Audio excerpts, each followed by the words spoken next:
Joining us now is Erin Cruz, and Erin Cruz is running for Congress in California. And is that even possible? I mean, are there any Republicans left in California? Well, we talked to a couple of them in Los Angeles, and one guy that got 8% the last time he ran. So now we're with Erin Cruz. Erin, great to have you here on our Disruptor segment of the John Fredericks Radio Network. Welcome to me. Thank you so much. I appreciate you having me on here. I mean, you have a Patriot Network. I'm from California. I really don't even know what to say. California feels lost. I just was reading on Twitter this morning. They were saying, can it just fall off the map? No. We cannot let California go. And frankly, in my district, it's not a 9%. We pulled in 41% last term against Raul Ruiz. That's the person I'm running against here.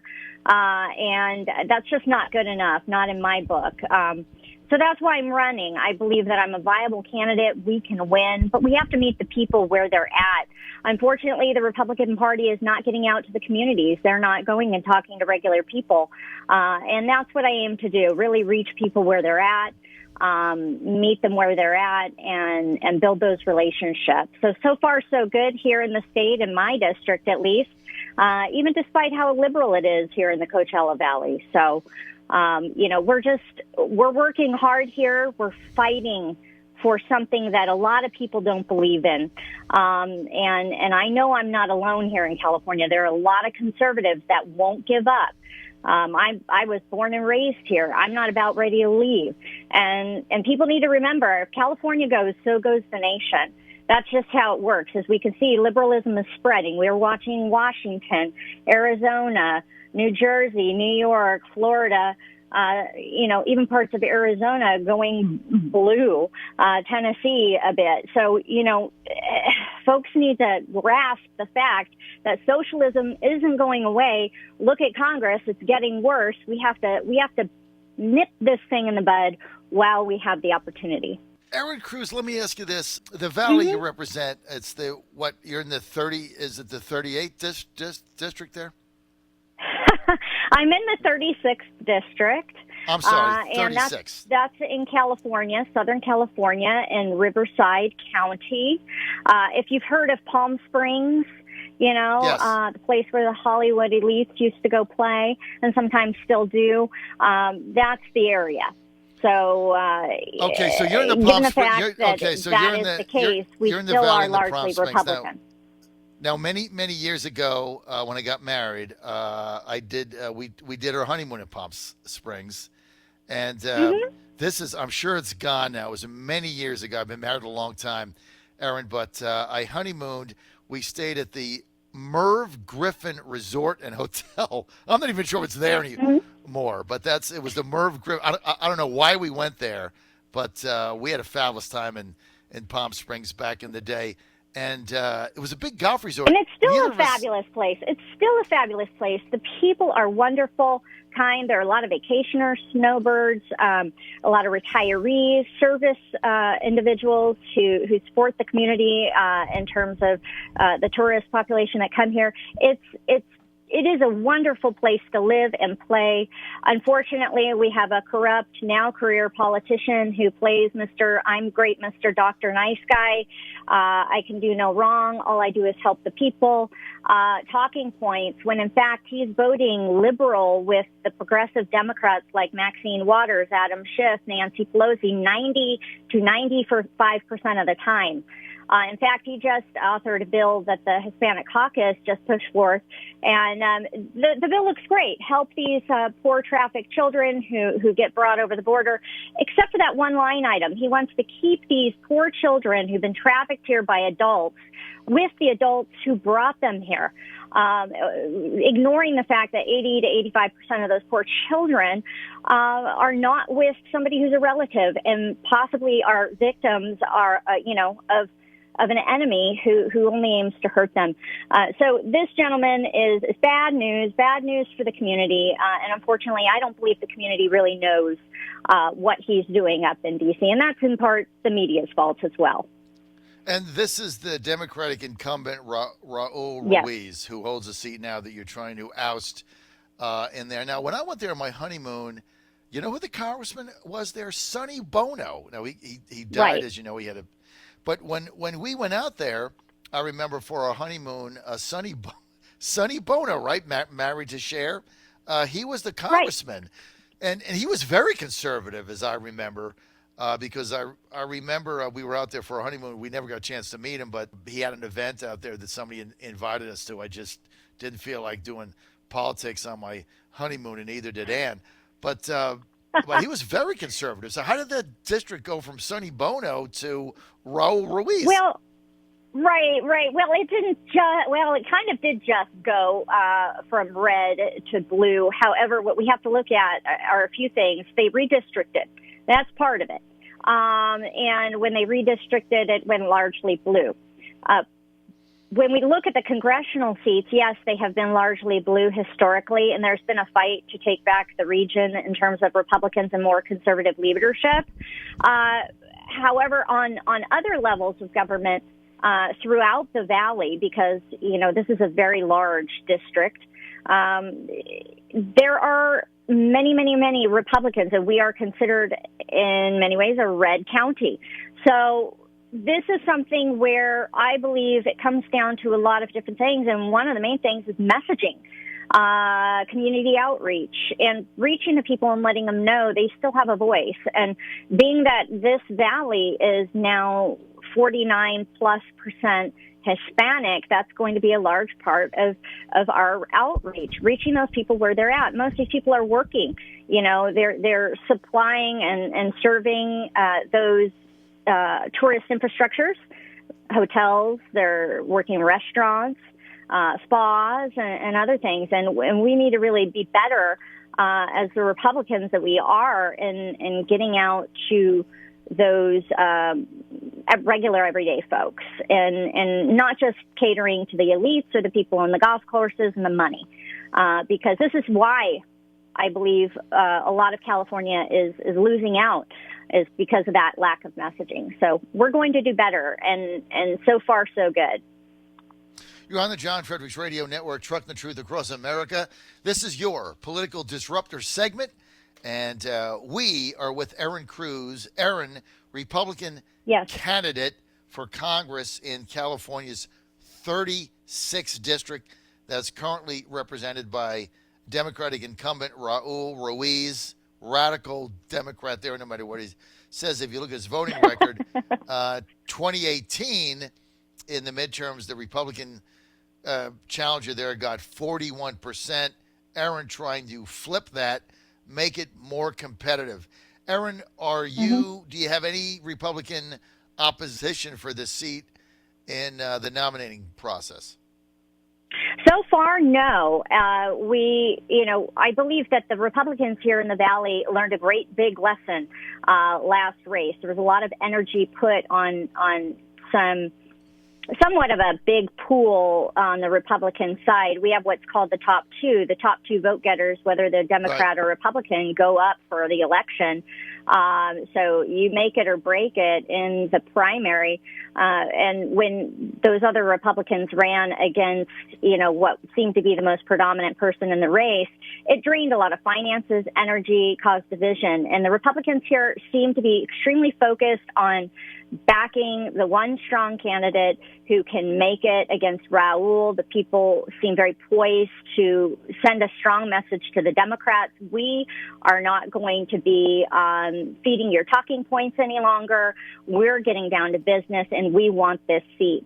And the Republican Party, the Federation of Republican Women, a lot of the community groups here throughout the Valley are extremely warm and supportive towards our campaign. We see on our website a lot of hits and traffic at erincruz.org. Financing is coming through. We just launched this race, and I have a lot of hope for the people here. I mentioned to you the last person who ran on the Republican ticket got 41%. I think we're D+2 in terms of making it this time. I believe it's a winnable seat. And that can be seen with investors, and that can also be seen within the population here. And I think also it's important to recognize that here in the 36th district, there may be a lot of progressive Democrats, but there are a lot of level-headed businessmen and women who want change, and they're tired of the status quo in D.C. and the corrupt politicians and globalists.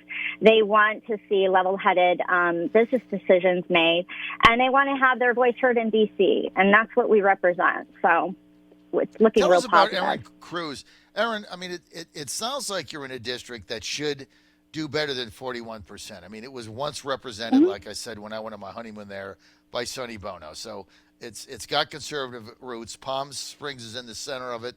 You're in the valley. There's a lot of independent-minded people there. You should get much better than 41%. Tell us about why Erin Cruz is the one. Is the one. Well, you know, I'm a regular woman. Yourself. You know, I'm a mother. I'm a patriot, and I'm widow of internationally renowned scientist Renee Cruz. I've been through a lot in my life. I was a single mom. Now I'm a business owner. There's so much to what I have to offer and what God has placed in my life and the experiences that I have, that I can take those things and translate them into making good decisions for the people I'll be representing. Because let's just face it, there is everybody from the entrepreneur here in the Valley to the working single mom who's just trying to make it. She's working 2 jobs. And so this is what I believe will appeal to the regular public is I'm a person. I'm just a regular woman who loves this country and wants to see real and actual change in D.C. for the people. It's time to put politics aside, put the people first, put liberty before legislation, and let go of the nonsense, the talking points that we're seeing from the Ocasio-Cortezes and the Ilhan Omars, and get back to work and focus on what needs to change to get this country and this state back on track. Erin, you said you own a small business. What type of business? Yes. So I started, actually, I have several of them if we want to talk about that. I do public speaking, educational workshops. I'm a published author, and that's part of one of my businesses. And then I also this last year started a humanitarian organization, a volunteer organization to help veterans, the homeless, human rights advocacy work for, to end and alleviate human trafficking. And we have many other outreaches within that organization. And I also started a political action company to help impact legislation and change some of the systems that are in place here in California and across the country. So I'm really seeing, since my husband passed away, and I have a lot of time to dedicate to certain things, that community is where God has me in service. And so this is where it's at. This is what I have the time to do. And running for office, giving people like Raul Ruiz some focused energy on the negative things he's doing for the community, shining light there so we can get restorative change. It's been a blessing that God has placed me here doing this great work, and I'm not going to stop, John. I'm not going to stop. Erin, I love your attitude, Erin Cruz. If you get elected to Congress, what are you going to do to stop the influx of illegals invading the United States? Well, first of all, John, we have to start talking about that and stop talking the nonsense, like I mentioned earlier. When I get up to D.C., I'll be very vocal on the bills that are coming forth. Nobody really knew that there was an immigration bill coming forth, H.R. 1044, this last week, which actually made a negative impact on the American worker and basically was a golden green card handout for foreign workers rather than putting American workers first. And I was on the forefront of exposing that this was going to be put on the floor for a vote. Being up in D.C. and being able to represent the 36th Congressional District, I'll be able to talk about the issues of immigration and shed light on what they're trying to do, what we want to do, and how we can make things better. Some of the things that I'd like to see are ending chain migration, ending birthright citizenship, putting our American communities first in terms of homeland security, because what we're talking about here is not just immigration reform, okay? We have to look at two things. National security is one issue, immigration is another. As a congressional representative, my first priority would be the national security side, making sure that we have adequate funding on the border for infrastructure, technology, and manpower, making sure that our interior enforcement is adequately funded. Building the wall would be part of that component. That all will cut down on drugs, crime, and human trafficking. And then you have the immigration issues, ensuring we put our communities here first. Look, it's not that we aren't happy with immigrants. My family were immigrants. They came over in the 1830s, and then some of them escaped the Holocaust. It's that we need to know, one, who's in our borders, and two, ensure that the people who are here have a strong community, strong economy, and are able to flourish. And we want to have legal immigrants come in and also be a place where it's safe, where we are a beacon of freedom, where those refugees, real and actual refugees, can come and find life, liberty, and the pursuit of happiness, Well, Erin, and build lives for themselves. Erin, I'm running out of time. So that's what I'd like to do. No problem. It's, what time is it out there? It's 6:57. You've got Yes. you've got a lot of energy. I'll give you that much. Yes. Erin. If you want more information on Erin Cruz trying to be a disruptor, she might actually turn this into a competitive race. This was a conservative district. She's not satisfied with getting 41%. Sounds like she's going to take it right smack to the Democratic incumbent Raul Ruiz. ErinCruz.org, Disruptor, California, running for Congress, 36th district. That's in the Palm Springs area. That's where I went on my honeymoon, so I'll always remember Palm Springs.